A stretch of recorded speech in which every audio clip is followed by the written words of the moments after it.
Cauliflower పురుగులు అలాగే ఇట్లా నల్లగా ఉంటుంది కాబట్టి అవన్నీ పోవడానికి హాట్ వాటరు పొయ్యి మీద పెట్టుకొని దాంట్లో పసుపేసి ఉప్పేసి ఇట్లా చిన్న చిన్న ముక్కలు వీటిల్లో వేసేయండి.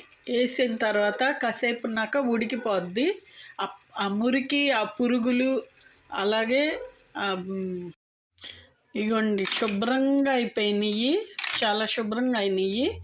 ఈ పువ్వు వేడిగా ఉన్నాయి, ఇదిగోండి చూడండి ఎంత బాగున్నాయో. ఇది చూడండి ఎంత మురిగ్గా ఉందో. అలాగే ఇందులో ఒక గ్రీన్ పురుగులు ఉంటాయి కదా, చిన్న పురుగులు, అవి మళ్ళీ వీటిల్లోకి దీంట్లోకి వెళ్తాయి. వెంటనే స్టర్న్ చేసుకోవాలన్నమాట. స్టెయిన్ చేసి చూపిస్తాను.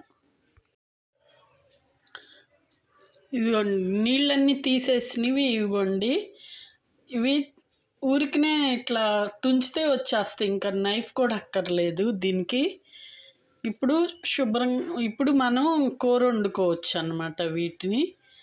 మీరు కూడా ఇలా ప్రయత్నించండి ఈ చిట్కాని. అప్పుడు పురుగులు మురికి ఏది ఉండదు, మనకి హెల్దీగా ఉంటాం మనం. Thank you all.